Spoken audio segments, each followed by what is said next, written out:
Igreja, é uma alegria estar aqui para servir e louvar ao Senhor nessa noite. Antes de darmos início ao nosso culto, quero trazer alguns avisos para a igreja. Nós estamos em campanha para missões mundiais, com o tema Ele me amou, e no primeiro domingo de dezembro, nós estaremos trazendo a nossa oferta de missões mundiais. Cada irmão estabelecerá um alvo no seu coração e trará para a igreja no culto em que está inscrito para fazer a entrega da oferta. Além disso, os ministérios também estão fazendo algumas campanhas para ajudar a alcançar o nosso alvo. Também lembrar aos irmãos que a igreja hoje tem uma biblioteca que está sendo organizada pelos jovens e precisa ser expandida. Lá na mesa do som tem uma caixinha para quem quiser contribuir. Além dessa oferta, você pode também contribuir com doação de livros. Vocês podem procurar a Nicole. E ainda lembrar da nossa campanha para doação de bíblias, brinquedos para a igreja em São Luís do Curu. É uma campanha do grupo de ação social. Vai acontecer a viagem missionária no dia 19 de dezembro e as doações podem ser feitas até o segundo domingo de dezembro. Vamos ficar de pé para lermos a palavra de Deus, entrarmos no santuário.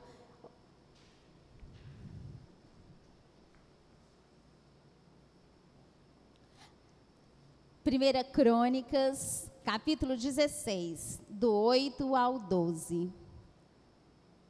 1 Crônicas 16, do versículo 8 ao 12.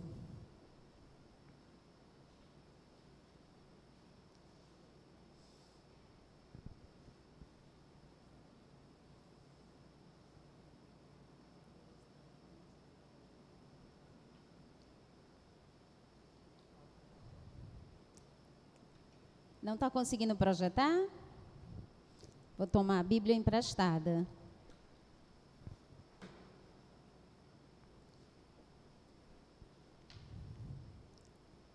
E diz assim a palavra de Deus. 1 Crônicas 16, do versículo 8 ao versículo 12. Rendei graças ao Senhor, invocai o seu nome. Fazei conhecidos entre os povos os seus feitos. Cantai-lhe salmos. Narrai todas as suas maravilhas. Gloriai-vos no seu santo nome. Alegre-se o coração dos que buscam ao Senhor. Buscai o Senhor e o seu poder. Buscai perpetuamente a sua palavra. Lembrai-vos das maravilhas que ele fez, dos seus prodígios e dos juízos dos seus lábios. Amém. Que a palavra do Senhor possa ressoar em nossos corações. Os irmãos podem assentar, fiquem à vontade. Vamos receber agora o grupo de louvor que vai trazer um momento de louvor.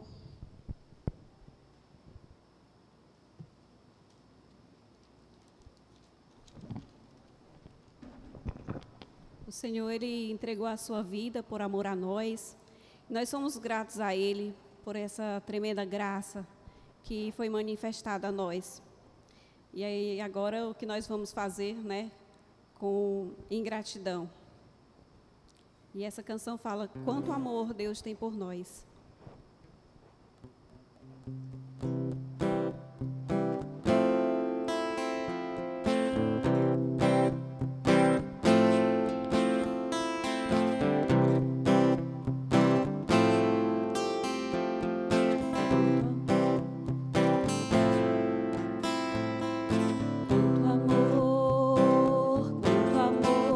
Ele tem por mim.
interior, e agora eu quero viver para transmitir este amor que vem de ti. Ó Deus, te louvo pelo teu amor. Tu mudaste meu interior, e agora eu quero viver para transmitir este amor que vem de ti. Quanto amor Ele tem por nós. Quanto amor Ele tem por mim. Quanta dor sofreu por mim por amor. A razão de tão grande amor foi mostrar que a minha vida tem valor. Sou tão precioso para Deus. Ele deu o seu filho para morrer na cruz por mim. Ó Deus, te louvo pelo teu amor. Tu mudaste meu interior, e agora eu quero viver para transmitir este amor que vem de ti. Ó Deus, te louvo pelo teu amor. Tu mudaste meu interior, e agora eu quero viver para transmitir este amor que vem de ti.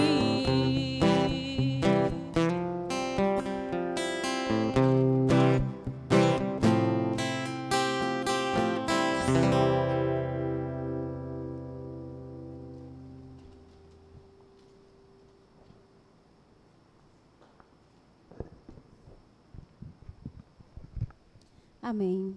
Nós cantamos agora o amor de Deus, tanto amor por nós. Eu quero convidar os irmãos a baixarem suas cabeças e, como nós lemos em Crônicas, narrar as graças e misericórdias do Senhor nas nossas vidas e vamos lembrar do que o Senhor tem feito por nós. Vamos fazer um momento de agradecimento. Lembre tudo que o Senhor tem feito. Em seguida, a Luziana vai nos elevar a Deus em oração.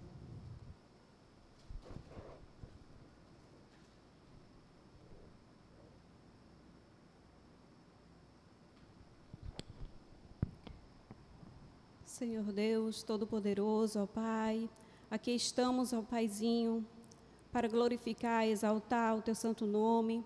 Estamos aqui para Te agradecer pelo tremendo amor que o Senhor tem por nós, que entregou o Seu Filho amado na cruz por amor a nós, aquele sofrimento.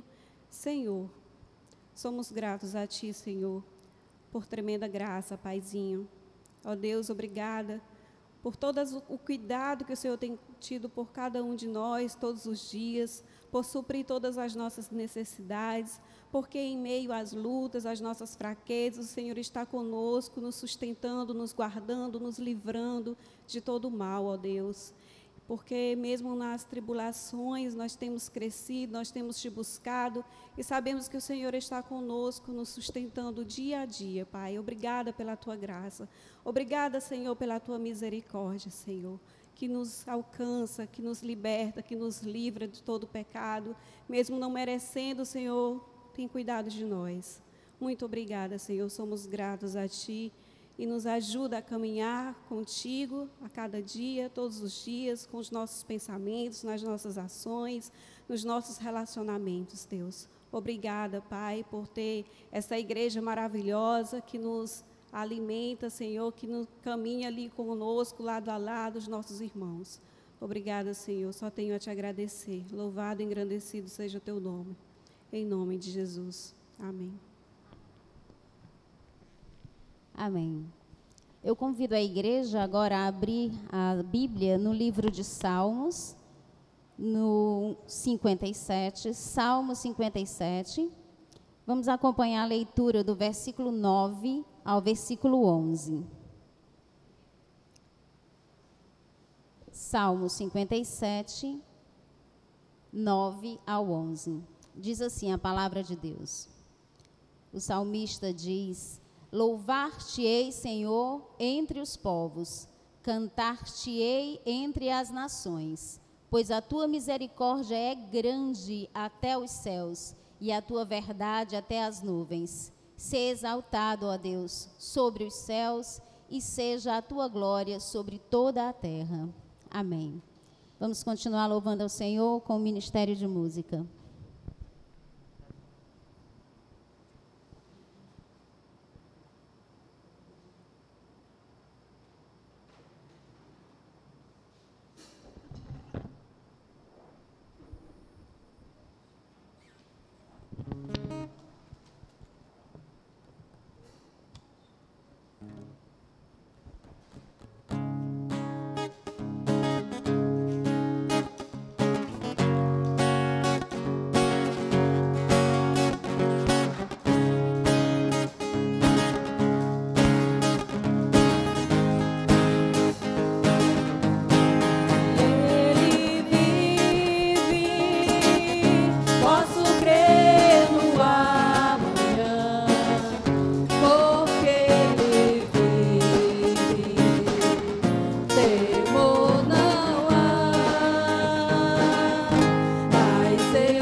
tem um grande amor por nós e esse amor nos constrange, né?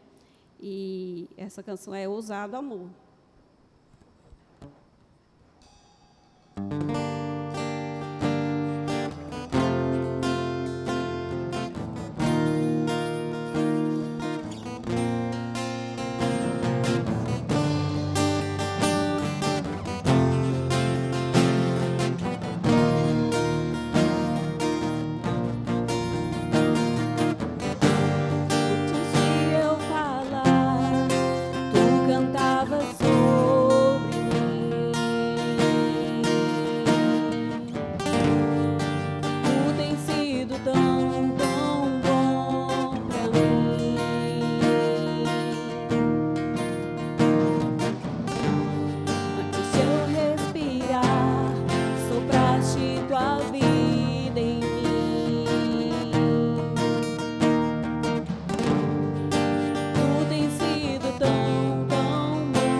Montanhas pra me encontrar,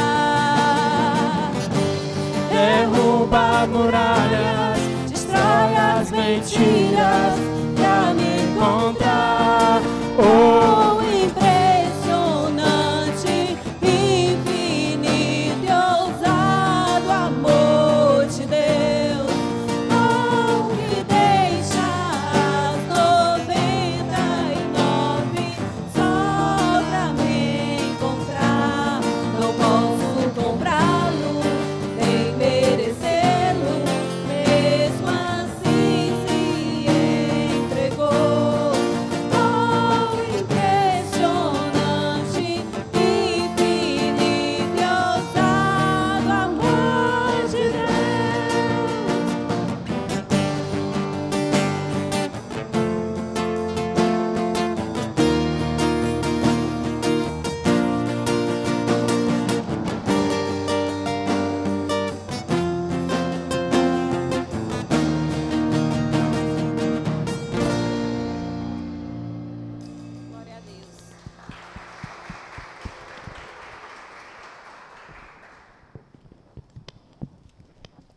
Glória a Deus por tão grande amor que nós nada podemos e nada fizemos para merecer. Deus seja louvado. Bom, nesse momento nós temos o ofertório, é o momento da igreja em que nós trazemos de volta à casa do Senhor tudo aquilo que nós temos recebido por pura graça e misericórdia. Os irmãos fiquem à vontade, venham devagar para evitar aglomerações aqui.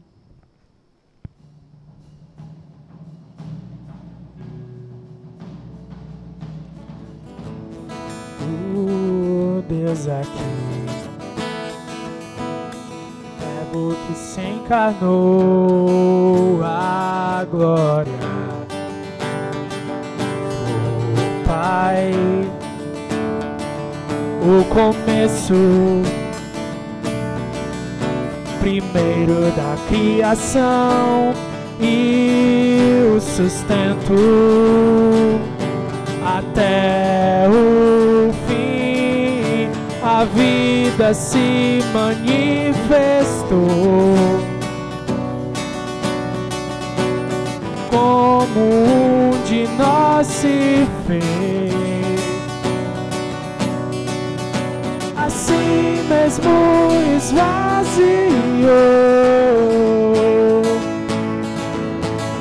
o seu sangue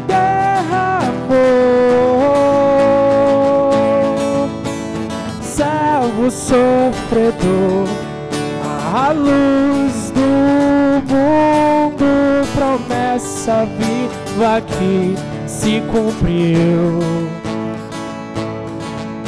palavra que nos leva das trevas à luz, a escuridão não o venceu. Oremos. Pai querido, Pai amado, nessa noite nós queremos te agradecer por esse momento, por este culto tão especial aqui junto contigo, Pai querido. Queremos te agradecer, Pai amado, por esta oferta. Queremos te pedir, Pai amado, que ela possa ser usada na tua casa, Pai amado, para a tua obra. Vem, Senhor, ser com cada um de nós, nos abençoando a cada dia. Em nome de Jesus, amém.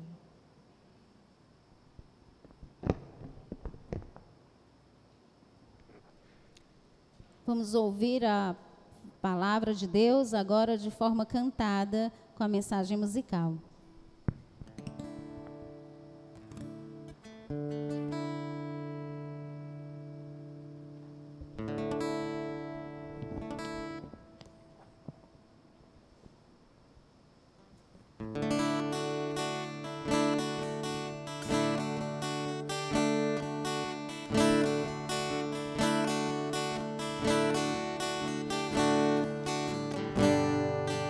Ele não tinha qualquer beleza ou majestade para nos atrair. Nada havia em sua aparência para o desejar, mas rejeitado dentre os homens, ainda assim carregou nossas dores. O seu castigo nos traz paz e a esperança não se esvai.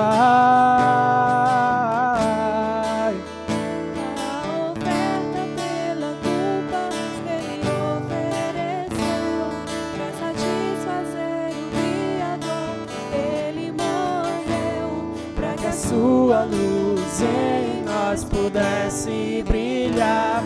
O amor se entregou em nosso lugar.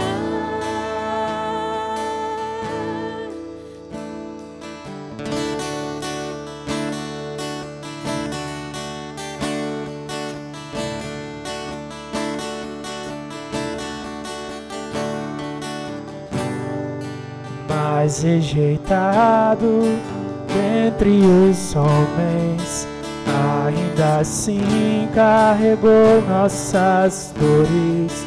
O seu castigo nos traz paz e a esperança não se esvai. A oferta pela culpa Ele ofereceu pra satisfazer o Criador. Ele morreu Pra que a sua luz em nós pudesse brilhar. O Filho do amor se entregou em nosso lugar.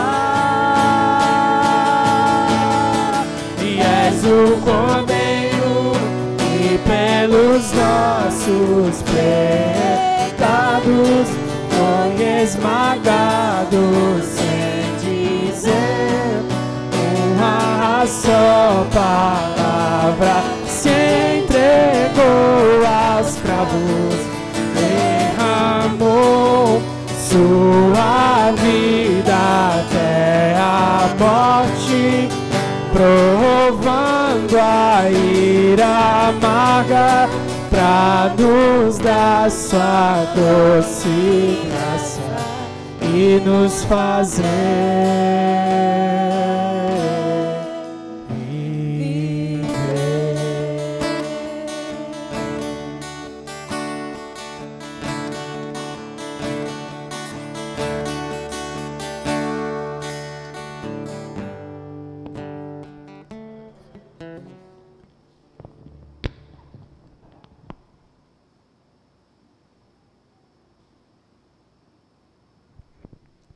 Vamos mais uma vez ler a palavra de Deus no livro de Salmos 86, do versículo 1 ao versículo 10. Já consegue projetar, Vini? Salmos 86, de 1 a 10. Vamos ficar de pé em reverência à palavra de Deus e os irmãos acompanharem a leitura. Inclina, Senhor, os teus ouvidos e responde-me, pois estou aflito e necessitado. Preserva a minha alma, pois eu sou o piedoso. Tu, ó Deus meu, salva o teu servo que em ti confia. Compadece-te de mim, ó Senhor, pois a ti clamo de contínuo. Alegra a alma do teu servo, porque a ti, Senhor, elevo a minha alma. Pois tu, Senhor, és bom e compassivo, abundante em benignidade para com todos os que te invocam. Escuta, Senhor, a minha oração e atende à voz das minhas súplicas. No dia da minha angústia, clamo a ti, porque me respondes. Não há entre os deuses semelhante a ti, Senhor, e nada existe que compare às tuas obras. Todas as nações que fizeste virão, prostrar-se-ão diante de ti, Senhor, glorificarão o teu nome. Pois tu és grande e operas maravilhas, só tu és Deus. Amém. Os irmãos podem sentar e nesse instante, guiados pelo salmista, entregue ao Senhor tudo aquilo que tem afligido o seu coração. É o momento em que nós vamos interceder pelas nossas próprias fraquezas e dificuldades e por aqueles que nós conhecemos e sabemos que estão vivendo momentos difíceis, com problemas de saúde. Que o Senhor tenha misericórdia e faça-nos enxergar qual seja a sua vontade nas nossas vidas. Logo em seguida, o irmão Marden vai nos elevar ao Senhor em oração.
Amém. Vamos chamar o pastor Eduardo, que vai trazer a mensagem do Senhor para os nossos corações nessa noite.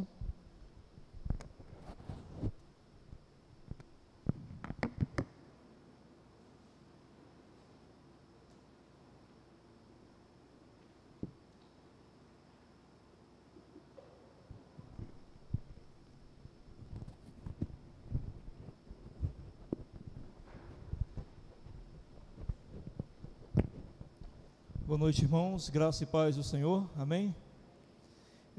Nós estamos na nossa série de mensagens, sermões natalinos, e essa série de mensagens começa agora no mês de novembro, a gente tratando das profecias acerca do Messias, né, do Senhor Jesus. Messias, o termo significa o enviado por Deus. Então, no livro de Isaías é conhecido como o Evangelho do Antigo Testamento, porque lá é que nós temos as principais profecias relacionadas ao envio, né, do Messias ao mundo. Então nós vimos no domingo passado, no sábado passado, vocês devem ter visto, no domingo passado também, com o pastor Tiago Sanches, vendo a questão do capítulo 9, onde havia a promessa da vinda do Messias, que seria o príncipe da paz. Hoje, Isaías vai mostrar para nós aqui uma outra vertente do Messias. A primeira que ele mostrou foi o Messias como Deus forte, Pai da eternidade. Os irmãos lembram, né, do texto lá do capítulo 9. E agora ele vai mostrar o Messias como um servo sofredor, como alguém que iria sofrer pelos seus. Então é uma imagem muito profunda daquilo que Jesus passou na cruz do Calvário, e nós vamos ter um entendimento então, e essa profecia foi 400 anos antes de Jesus vir. Deus deu essa visão a Isaías. Então essa visão de Isaías, do servo sofredor, mostra para nós a importância daquilo que ficou na esperança no coração daqueles que ouviram essa profecia, e essa profecia que se completou em Cristo Jesus. Então vamos abrir lá em Isaías 53, para nós podermos entender melhor essa mensagem do profeta. Isaías capítulo 53.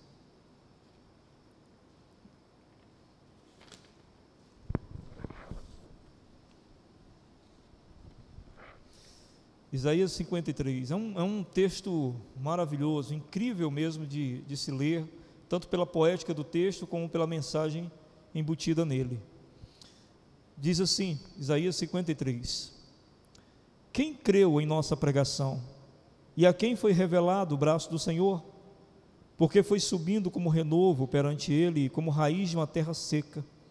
Não tinha aparência nem formosura, olhámo-lo, mas nenhuma beleza havia que nos agradasse. Era desprezado e o mais rejeitado entre os homens, homem de dores, e que sabe o que é padecer.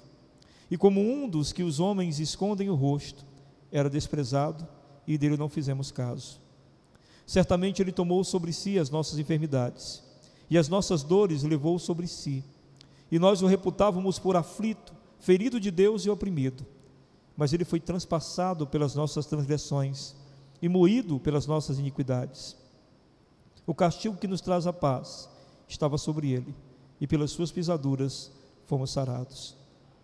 Todos nós andávamos desgarrados como ovelhas, cada um se desviava pelo caminho, mas o Senhor fez cair sobre ele a iniquidade de todos. Ele foi oprimido e humilhado, mas não abriu a boca. Como cordeiro foi levado ao matadouro, e como ovelha muda perante os seus tosqueadores, ele não abriu a boca. Por juízo opressor foi arrebatado, e de uma linhagem, quem dela cogitou? Porquanto foi cortado da terra dos viventes, por causa da transgressão do meu povo, foi ele ferido. Designaram-lhe a sepultura com os perversos, mas com o rico esteve na sua morte, porque nunca fez injustiça, nem dolo algum se achou em sua boca. Todavia ao Senhor agradou moê-lo, fazê-lo enfermar. Quando der ele a sua alma como oferta pelo pecado, verá a sua posteridade e prolongará os seus dias, e a vontade do Senhor prosperará nas suas mãos. Ele verá o fruto do penoso trabalho da sua alma e ficará satisfeito. O meu servo, o justo, com o seu conhecimento, justificará a muitos, porque as iniquidades deles levará sobre si. Por isso eu lhes darei muitos como a sua parte, e com os poderosos repartirá ele o despojo, porquanto derramou a sua alma na morte, e foi contado com os transgressores. Contudo, levou sobre si o pecado de muitos, e pelos transgressores intercedeu. Amém? Vamos orar.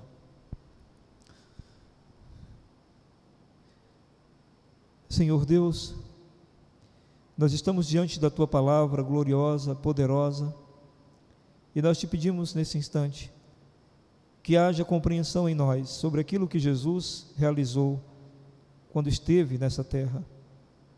Que haja, ó Deus, em nós um sentimento despertado de gratidão e louvor, no reconhecimento daquilo que o Senhor fez por nós. Nós queremos terminar este culto te bendizendo. Queremos sair daqui com os corações cheios de júbilo e alegria por reconhecer a grandeza da Tua bondade e do Teu amor. Por isso, ajuda-nos, ó Deus, a compreender Tua palavra. Permita que nesta noite eu possa ser usado por Ti para dar entendimento aos meus irmãos daquilo que procede do Senhor. Ajuda-me, ó Deus, por Tua graça, poder e misericórdia. Amém. Amém, meus irmãos. A gente vai verificar então o texto para a gente entendê-lo mais profundamente e ver o que ele tem a nos dizer. É interessante que Isaías, desde o capítulo 49, ele vem falando, vem tentando dar esperança ao povo. O povo, eu vou tentar situar os irmãos o que estava acontecendo naquele momento com o povo de Deus, com o povo de Israel. Eles estavam sob os domínios de outros povos, de povos pagãos, estavam sob domínios de opressores e em busca do mínimo que fosse de esperança, de poder sair daquela situação.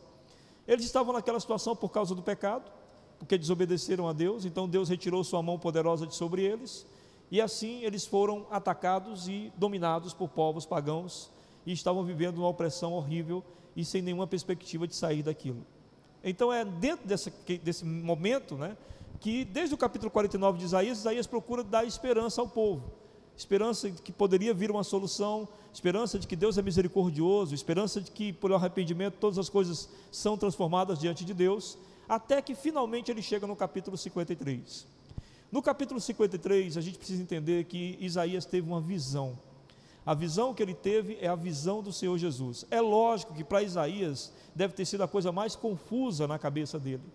Como é que ele conseguiu ver aquilo ali, e tentar descrever aquilo ali para as pessoas como algo que trazia esperança? Porque o que ele vai ver, o que nós vamos constatar aqui, é uma visão bem difícil da gente conseguir transcrever. Se fosse qualquer um de nós vendo aquilo, vamos colocar assim a situação. Quando eu tinha 6 anos de idade, a minha irmã me levou para ver no Passeio da Boa Vista, ainda era no Rio de Janeiro ainda. Me levou para ver a Paixão de Cristo. A minha família nunca foi religiosa, então nunca tinha ouvido a história de Jesus. E eu fui ver a Paixão de Cristo. Bom, para mim foi um filme de terror. Eu lembro que eu fiquei noites assustado, pensando nas cenas, e olha que era a Paixão de Cristo, aquela bem antiga, aquela versão de 1975 ali, de Franco Zeffirelli, que não tem nem tanta violência quanto a versão do Mel Gibson, por exemplo, Mas eu fiquei chocado com aquilo, E eu fiquei mais chocado ainda por descobrir no caminho de volta para casa, que aquele era o Filho de Deus. E eu lembro que me veio um pensamento na época, eu pensei, meu Deus, se Deus trata o filho dele desse jeito, o que vai sobrar para nós? Foi o meu pensamento de criança, eu tinha 6 anos na época. E talvez tenha sido essa visão de Isaías, porque ele está vendo o Messias.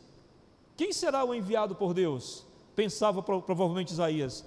Deve ser um guerreiro, deve ser semelhante a Davi. Afinal, no capítulo 9, que vocês viram na semana passada, o que ele disse? Ele virá da descendência de Davi. Então é um rei, é um guerreiro, é um general, mas não uma pessoa nessa situação que nós vamos descrever agora, que foi a visão que ele teve. Bem, ele começa dizendo o seguinte, por isso ele começa dizendo isso: quem creu em nossa pregação?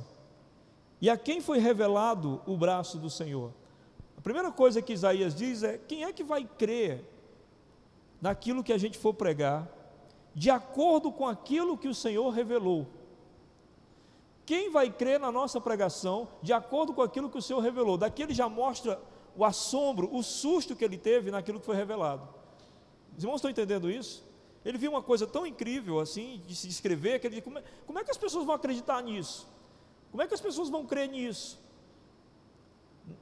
Dessa forma que o Senhor mostrou o seu braço, porque isso aqui é uma figura ilustrativa. Quando ele diz da forma que o Senhor estendeu o braço, ele quer dizer da forma como o Senhor vai agir. Então o que ele vai começar a dizer, olha a forma que o Senhor vai agir, quem é que vai acreditar nisso? É a primeira coisa que ele começa dizendo.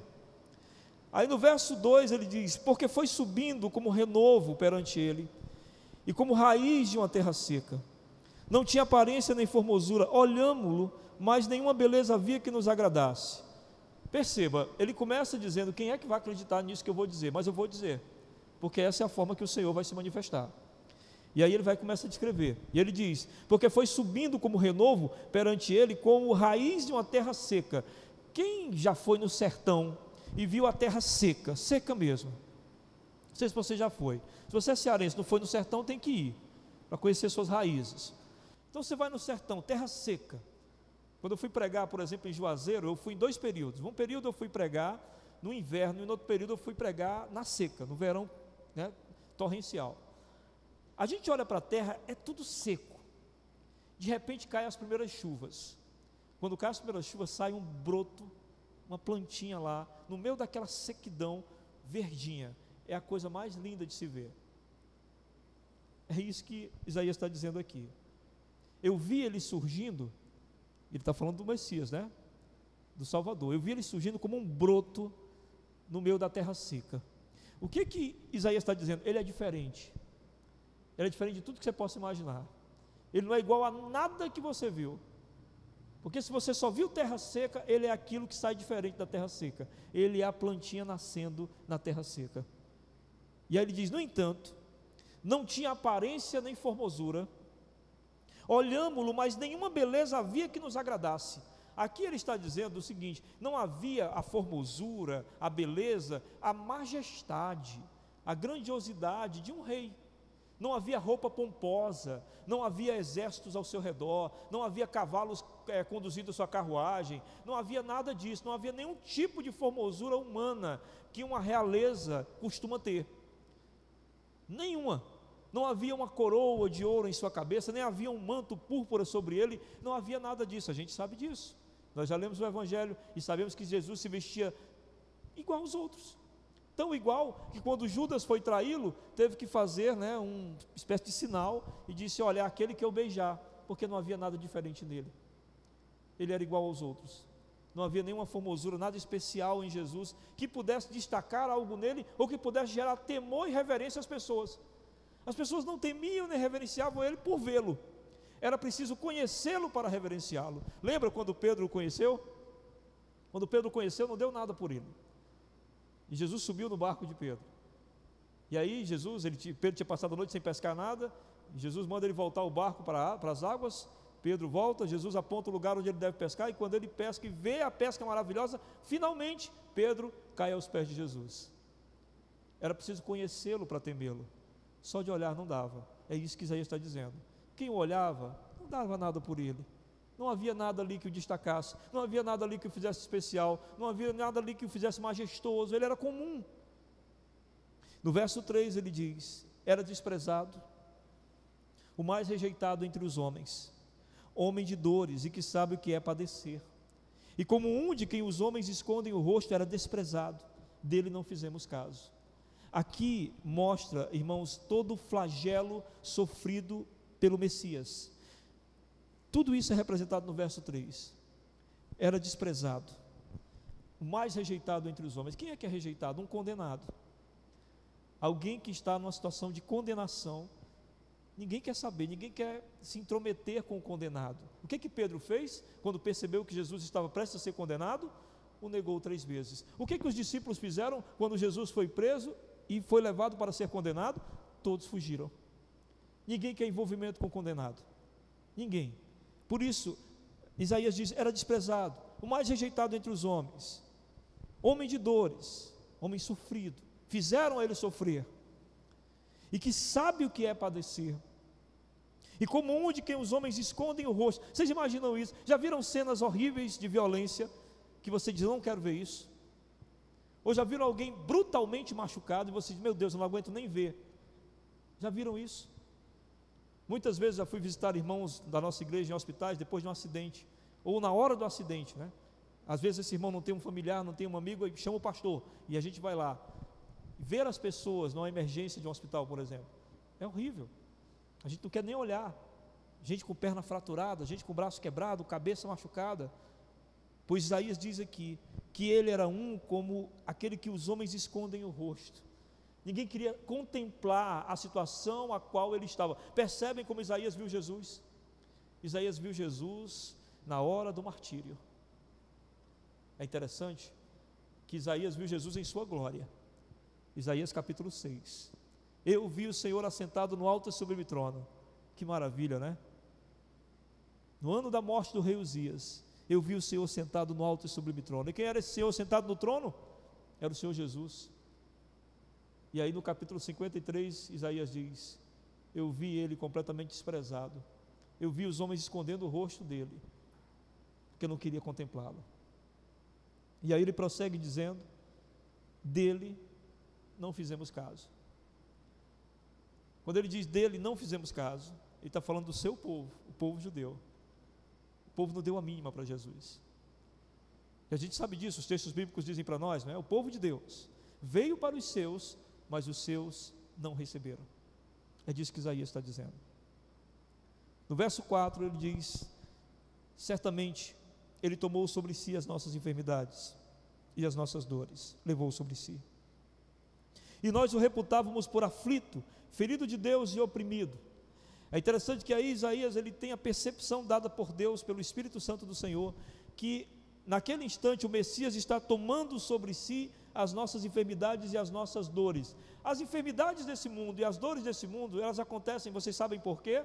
Por causa do pecado, porque o pecado entrou no mundo. Se o pecado não existisse, se o pecado não tivesse entrado no mundo e na nossa realidade, nós não teríamos enfermidades e nem dores. O mundo é como é, porque na medida que o pecado entrou no mundo, tudo foi reduzido por causa do pecado, a dor e sofrimento. Então quando Isaías tem essa visão, ele diz: olha, mas entendam, aquilo que ele estava passando, ele estava levando sobre ele, levando com ele as nossas enfermidades e as nossas dores. Ou seja, Isaías demonstra para nós aqui que aquilo que Jesus está fazendo vai nos livrar de uma vez por todas das dores e dos sofrimentos. Agora? Não, na eternidade. Na eternidade não haverá mais dor nem sofrimento. E aí ele diz aqui para nós, ainda no versículo 4, fechando o versículo: e nós o reputávamos por aflito, ferido de Deus e oprimido. Ou seja, quem olhava para ele dizia: coitado, por que Deus permitiu isso com ele? Por que Deus deixou que isso acontecesse com ele? Por que ele está passando por uma aflição tão grande dessas? Mas no começo do versículo Isaías tem a resposta: é porque ele está levando sobre si as nossas dores, ele está levando sobre si a nossa enfermidade. Ou seja, ele está pagando por alguma coisa que não é ele, não foi por ele, é nossa. Aí no verso 5 ele diz o seguinte: mas ele foi transpassado, e agora ele vai explicar, mas ele foi transpassado pelas nossas transgressões, moído pelas nossas iniquidades, o castigo que nos traz a paz estava sobre ele, pelas suas pisaduras fomos sarados. Ele foi ferido, ele foi transpassado pelas nossas transgressões, foi por nossa culpa. Ele foi moído por causa das nossas iniquidades, ele foi ferido por nossa causa, por causa da nossa incredulidade, por causa da nossa relutância, por causa da nossa rebeldia, por causa da nossa forma de viver dando as costas para Deus. E como não havia nenhum meio de que Deus pudesse punir-nos, sem que ao nos punir nos condenasse para sempre, o Senhor Jesus tomou o nosso lugar. Por isso, no verso 5 diz que esse castigo é a única maneira de encontrar a paz com Deus. Sabe, meus irmãos, todas as religiões, elas tentam fazer com que as pessoas encontrem paz com Deus, todas, e elas promovem algumas coisas para as pessoas encontrarem paz com Deus. Por exemplo, no Espiritismo é dito que quanto mais bem você fizer às pessoas, menos karma você carrega consigo para a próxima vida. Ou seja, você vai tentando ser bom e ser bom e ser bom, até que não reste nenhum karma para você e você tenha um perdão absoluto de Deus. Todas as religiões buscam isso, o perdão absoluto de Deus. Todas as religiões buscam encontrar uma paz com Deus, uma reconciliação com Deus, uma forma de que Deus olhe para nós e perdoe-nos de uma vez por todas e para sempre. Mas aqui diz para nós que a única forma de se ter paz com Deus é aceitando que Jesus pagou o preço que nós não podíamos pagar, morreu a morte que nós não podíamos morrer. No verso 6, ele diz o seguinte: todos nós andávamos desgarrados como ovelhas, cada um se desviava pelo caminho. Preste atenção no que diz agora: mas o Senhor fez cair sobre ele a iniquidade de todos nós. Todo mundo desviado, todo mundo procurando se encontrar, todo mundo tentando encontrar um caminho, ninguém conseguia encontrar. O Senhor Deus teve uma ideia, pegou todos os nossos pecados e derramou-os sobre Jesus. Deus o Pai tratou Jesus como se ele tivesse cometido cada um dos nossos pecados. Deixa eu dizer uma coisa: se Jesus tivesse morrido só por você, por mais ninguém, só por você, para pagar pelos teus pecados, e você pudesse optar, não, eu não quero que o Senhor pague, eu pago pelos meus pecados, e se Deus te desse 100 anos de vida, para que você vivesse uma vida que pudesse ser uma vida de rejeição do pecado e obediência plena a Deus, você conseguiria? Nem se você vivesse 200 anos, nem 300, muito pelo contrário, quanto mais anos você tivesse, mais sua dívida acumularia, porque a nossa natureza caída é pecaminosa. Então o que o Senhor Deus fez? Fez cair sobre ele todos os nossos pecados.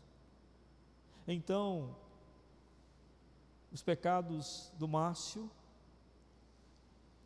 foram todos sobre Jesus, os meus pecados foram todos sobre Jesus, os da Lia foram todos sobre Jesus, os de Jessé foram todos sobre Jesus. Ou seja, tudo o que eu fiz, todas as minhas ofensas, a quem eu ofendi como pessoa, ou o próprio Deus quando eu ofendi, quando desobedeci os seus mandamentos, o Senhor Jesus tomou o meu lugar. O Senhor Jesus colocou-se diante do Pai e disse: eu sou, nesse instante, essa pessoa. Imagina o ódio que nós temos quando descobrimos o pecado de alguém, um pecado feio. A raiva que a gente tem. Como a pessoa tem coragem de fazer isso? Você já disse essa frase alguma vez na sua vida? Como a pessoa é capaz de fazer isso? E como a pessoa é capaz de achar que só aquela pessoa é capaz e nós também não? E como a pessoa é capaz de achar que a gente pode dar um jeito nisso sozinho? Deus diz que não. Só Jesus podia dar um jeito nisso. No verso 7 diz: ele foi oprimido e humilhado, mas não abriu a boca. Como cordeiro foi levado ao matadouro, e como ovelha muda perante os seus tosqueadores, ele não abriu a boca. A questão de não abrir a boca aqui, meus irmãos, não é que Jesus ficou em silêncio, até porque Jesus falou na cruz, as 7 palavras de Jesus na cruz. Provavelmente houve gritos de Jesus, ele é um homem, ele foi 100% Deus, 100% homem. A questão do silêncio aqui, que Isaías tenta transmitir para nós, é a questão da submissão à vontade do Pai. Em nenhum momento Jesus eleva a voz dizendo que não vai mais participar disso. Quando ele ora no Getsêmani, o que ele diz? Senhor, afasta de mim esse cálice, mas não seja feita a minha vontade, e sim a tua. Ou seja, há ali uma submissão de Jesus à vontade do Pai. No verso 8, ele diz: por juízo o opressor foi arrebatado, e de sua linhagem, quem dela cogitou? Porquanto foi contado da terra dos viventes, por causa da transgressão do meu povo ele foi ferido. Por juízo o opressor foi arrebatado, ou seja, foi um julgamento injusto. Jesus não foi julgado de maneira decente e justa, e nem foi condenado por nenhum erro cometido.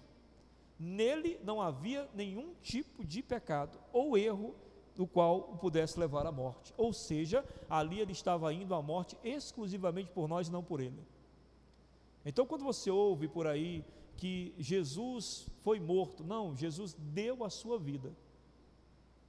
Deu a sua vida por nós. E aí, Isaías, na sua visão, diz E de sua linhagem, quem dela cogitou? Porque o que ele quer dizer? Ninguém pensou que ele poderia ter uma família, ninguém pensou que ele podia ter pessoas que o amassem. Não, arrebataram ele da sua vida, tiraram a vida dele, tiraram a existência dele. Ele foi arrancado da vida injustamente e ninguém se importou com a dor dos seus.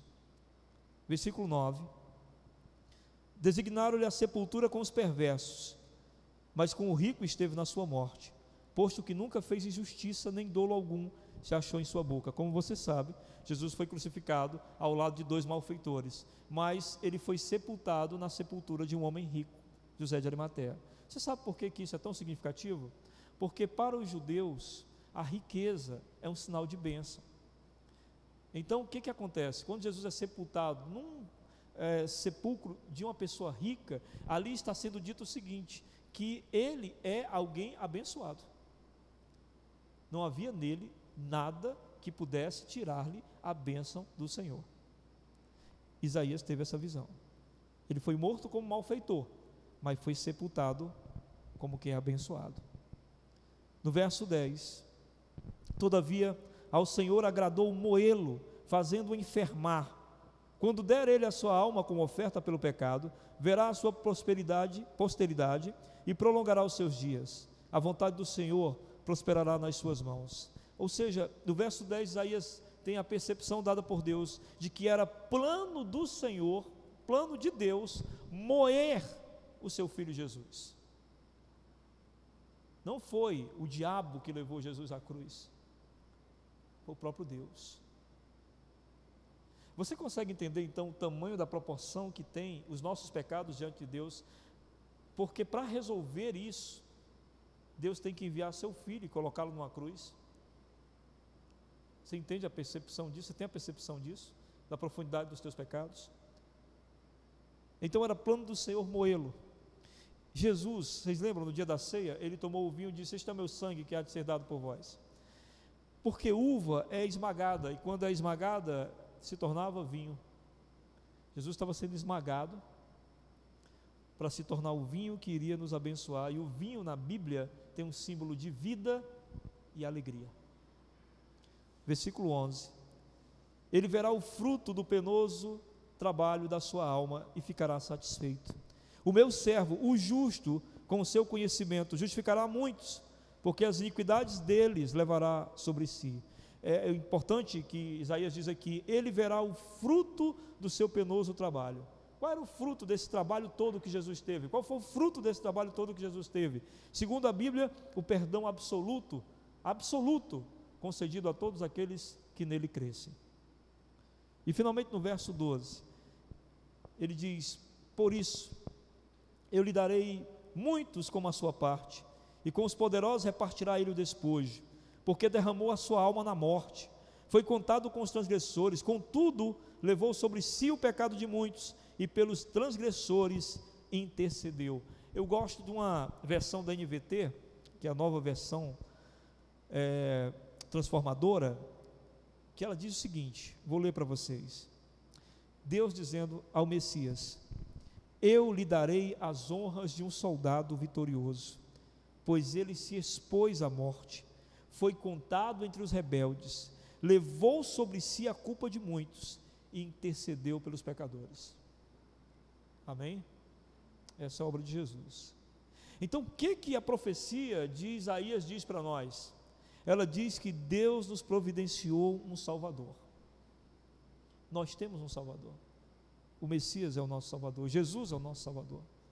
Do verso 1 ao 3, a gente viu que apenas a fé poderia enxergar a majestade de Jesus. Apenas a fé. Nele não havia formosura, não tinha aparência nenhuma que pudesse atrair. E Isaías começa dizendo: quem é que vai crer nisso, nessa pregação? Quem é que vai crer nessa forma que Deus estendeu sua mão? Diz mais: os homens escondiam o rosto dele. Ou seja, apenas a fé poderia enxergar a majestade do Messias. E a que fé nós estamos nos referindo? No Antigo Testamento, o termo hebraico para fé é emuná. Emuná traz a ideia de convicção. Fé na Bíblia tem a ver com convicção em alguma coisa. E quando nós nos referimos a Deus, significa estar convicto de que aquilo que Deus apresenta é aquilo que nós vamos acreditar. Então, por exemplo, Jesus é apresentado dessa forma como Salvador. Se é isso que Deus diz que é o nosso Salvador, se é esse que Deus diz que é o nosso Salvador, então nós só temos que aceitar pela fé. Quando a Bíblia diz que o justo viverá pela fé, ela está dizendo que o justo, ele vai viver com base numa convicção de que as coisas de Deus devem ser aceitas conforme Deus nos apresenta. Então, se Deus está dizendo, eis o teu Salvador, é desse jeito aí, é esse que é o teu Salvador, a fé crê nisso. A fé bíblica, meus irmãos, ela tem um alicerce, são as promessas de Deus. Um crente, ele crê nas promessas de Deus, e aqui Isaías apresenta a promessa de como viria o Messias. Quem cresce seria salvo. É difícil crer? Sim. Isaías mostrou para nós que é. Ele ficou assustadíssimo e disse, quem é que vai crer nessa pregação? Quando a gente disser, Paulo vai dizer lá em Coríntios, né, que os judeus não acreditaram porque eles queriam ver de alguma forma sinais, e eles achavam que esses sinais dali de morte não pareciam nada como Salvador. E os gregos queriam sabedoria, achavam que morrer na cruz não tinha nada de sabedoria. Do verso 4 ao verso 6, nós vemos que o texto diz para nós que foi por causa dos nossos pecados que ele foi afligido, foi por assumir a nossa culpa, foi por assumir a nossa pena que Jesus foi afligido. Além da culpa herdada pelo pecado de Adão, cada pessoa é culpada pelos seus próprios pecados. Por exemplo, vamos dizer que você dissesse assim, eu não tive nada a ver com o que Adão fez, como é que eu vou pagar pelo que Adão fez? Ok, você não precisa pagar pelo que Adão fez, basta pagar pelo que você fez. Porque além dos pecados que nós carregamos por causa de Adão, nós temos os nossos próprios pecados também. Mas quanto ao Senhor Jesus, devido à sua concepção sobrenatural, ele nasceu livre da culpa pelo pecado de Adão, e durante toda a sua vida ele não pecou. Que é por isso que o bebê que vai para o ventre de Maria não vem da concepção de um homem e de uma mulher, é o Espírito Santo que põe no ventre dela o Senhor Jesus, porque ele não tem nenhum vínculo com a concepção humana, porque toda concepção humana carrega consigo o pecado de Adão. Mas Jesus não tem uma concepção humana natural, ele vem do Espírito Santo. Mas ele viveu nesse mundo como homem, e vivendo como homem, nele não houve pecado. Então, em 2 Coríntios, no capítulo 5, no verso 21, diz assim para nós: aquele que não conheceu o pecado, Deus o fez pecado por nós, para que nele fôssemos feitos justiça de Deus. Aquele que não pecou, Deus pegou os nossos pecados e lançou sobre ele, para que ele pudesse nos substituir na condenação. Por isso, nenhuma condenação há para os que estão em Cristo Jesus. Cristo, diz 1 Pedro capítulo 2, verso 24, estava carregando ele mesmo em seu corpo, sobre o madeiro, pregado naquela cruz, os nossos pecados, para que nós, mortos para os pecados, vivamos para a justiça. Jesus estava matando ali todo o mal em nós, para que a gente pudesse fazer o que diz em Isaías 53:6, o Senhor fez cair sobre ele a iniquidade de nós todos. Embora não tenha na Bíblia o termo imputação, não tem a palavra, imputação, não apareça nos textos bíblicos. Imputação o que é? É a transferência, se coloca sobre outro algo. Não tem a palavra, mas tem a essência da coisa. E isto Deus revelou lá em Levítico, no capítulo 16. Vou pedir se os meninos puderem colocar para nós, Levítico 16, verso 21. Se puderem, é ótimo. 16, 21 e 22. Vamos ler. Tem como vir abrir?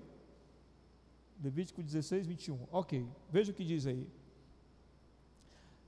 Arão porá ambas as mãos sobre a cabeça do bode vivo, e sobre ele confessará todas as iniquidades dos filhos de Israel. Viram como é? Pegava um bode, o sacerdote, que era Arão, colocava a mão na cabeça do bode e confessava os pecados do povo. Todas as suas transgressões, todos os seus pecados. Pode continuar, Vini. E os porá sobre a cabeça do bode, e enviá-lo-á ao deserto, pela mão de um homem à disposição para isso. Um homem pegava o bode, depois levava ele para o deserto. Verso 22. Assim, aquele bode levará sobre si todas as iniquidades deles para a terra solitária, e o homem soltará o bode no deserto, e os pecados foram embora. Amém? Só que agora não era mais um bode, era o Senhor Jesus, tomando sobre si todos os nossos pecados, recebendo sobre si todos os nossos pecados, levando consigo todos os nossos pecados, concedendo a nós perdão, repito, de todos os nossos pecados. Do verso 7 ao 9, nós vimos que Jesus foi oprimido, foi humilhado, mas ele ficou calado. Ele se submeteu à vontade do Pai. O que fez Jesus se submeter à vontade do Pai? Ele foi movido pelo amor ao Pai e por amor a nós. O amor ao Pai faz Jesus amar a vontade do Pai. É interessante isso, né? Como ele ama o Pai, ele ama a vontade do Pai também. E a vontade do Pai é trazer para si povos de todas as tribos, nações e raças. Trazer para junto de si, por meio do perdão.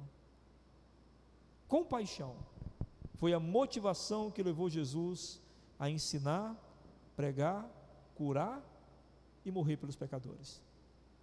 Antes de Jesus, muitos ensinaram, muitos pregaram e muitos curaram, mas só Jesus morreu pelos pecadores. Dos versos 10 ao 12, nós vimos uma promessa de Deus: ele vai ser honrado, ele será honrado pela vida daqueles que foram salvos. Amém? Nós que fomos salvos pelo Senhor, iremos honrá-lo, agora e para todo sempre. Apocalipse capítulo 7, vou pedir para o Vini colocar para a gente também.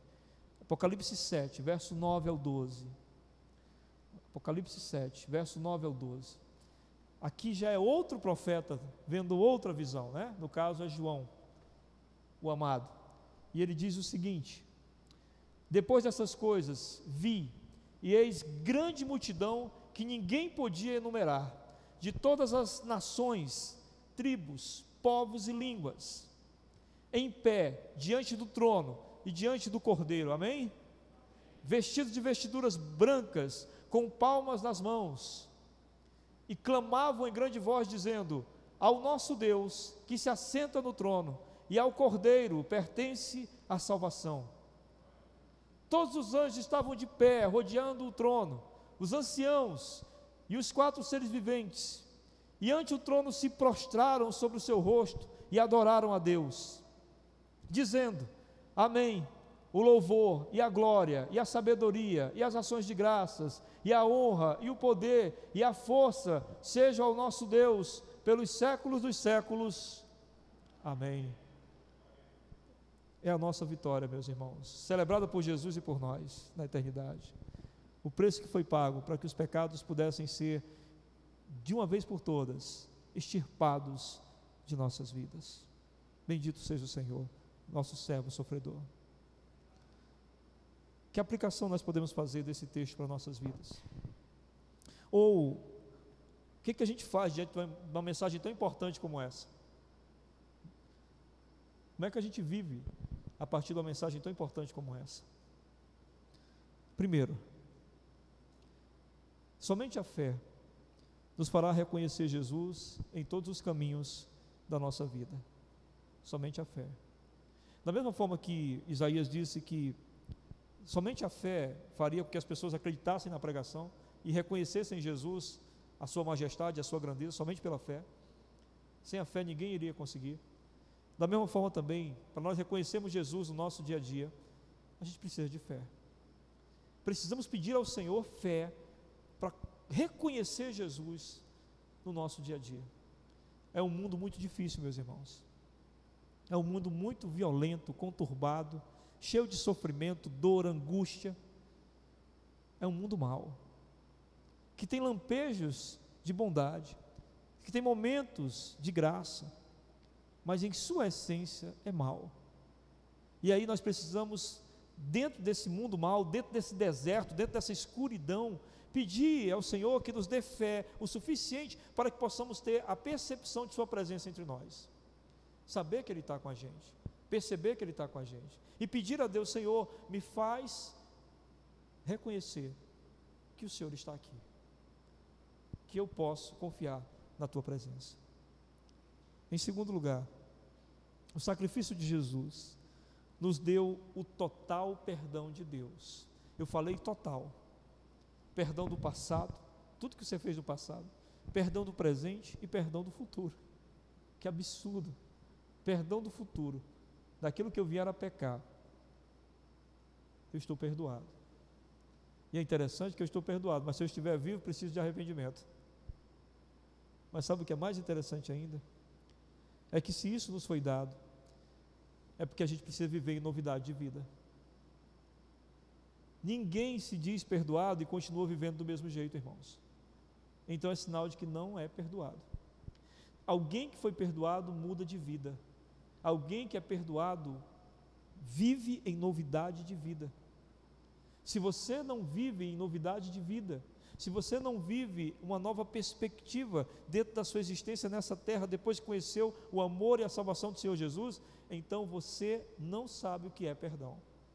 Porque perdão é uma chance que nos é dada de fazer tudo de novo, diferente. Não é assim? Quando alguém nos dá um simples perdão, quando alguém nos diz: eu te perdoo, a gente vai lutar agora por quê? Para fazer diferente. Se eu grito com a minha esposa em algum momento durante o dia, e eu me arrependo e vou e peço desculpas a ela, o que ela espera de mim, sabe o que é? É que eu não volte a gritar com ela, depois ela me dá o perdão. O que o Senhor espera de nós, depois de nos dar o perdão? Novidade de vida, uma vida nova. Sem vida nova não há perdão.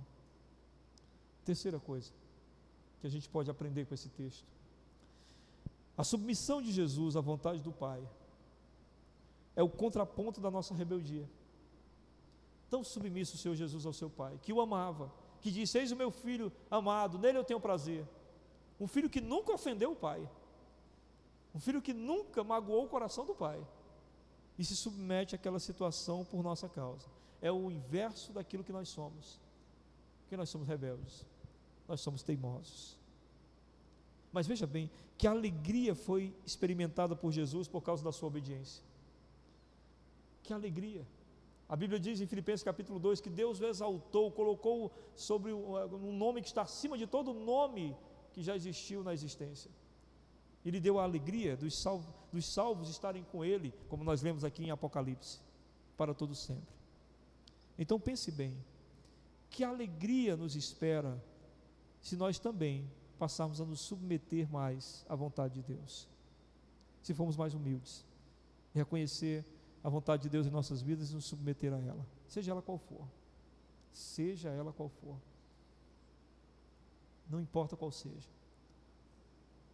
O jeito que nós nascemos é a vontade de Deus, as limitações que nós temos é a vontade de Deus, o tempo que Deus nos permite estar nesse mundo é a vontade de Deus, o tempo que as pessoas que nós amamos estão nesse mundo e estarão conosco é da vontade de Deus, o momento em que nós estamos vivendo agora, com nossas limitações por causa da pandemia, é a vontade de Deus, e nós nos submetendo a isso, agradamos ao Senhor, e um dia colheremos a alegria de termos vivido em submissão a Ele.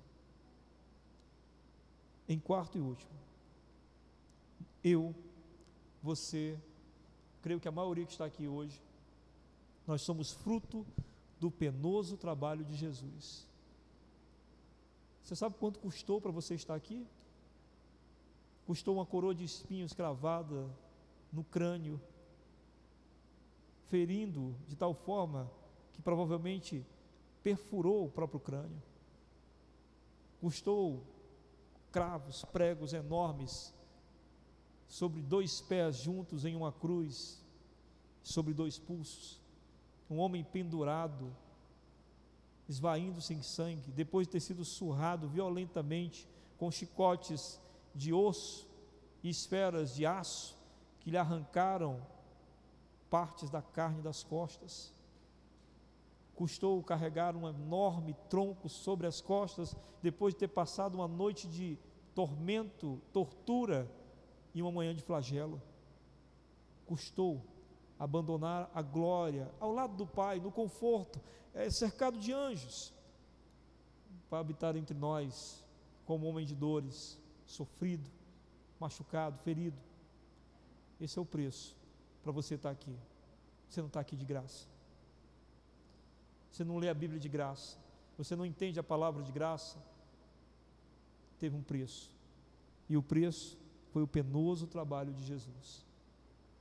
Então eu só posso fazer um pedido aos irmãos: faça tudo aquilo realmente ter valido a pena.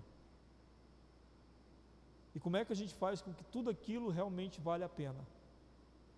É vivendo como Jesus gostaria que vivêssemos, amando a Deus acima de todas as coisas, o próximo como a nós mesmos, e buscando em tudo agradar ao Senhor.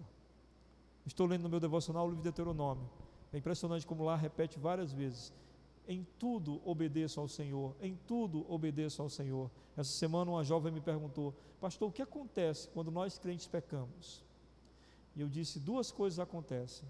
A primeira, nós não sentimos mais a presença de Deus em nossas vidas, porque nós rompemos com a nossa amizade. A segunda, aquilo que Deus tem planejado por meio da nossa obediência se perde, até que nós voltemos a obedecer. O que o Senhor quer, como fruto do seu penoso trabalho, é a nossa obediência, a nossa santidade. Isso é a nossa gratidão. Amém? Vamos orar? Vamos agradecer ao Senhor por sua palavra. Fala com o Senhor de acordo com o que você ouviu nesta noite.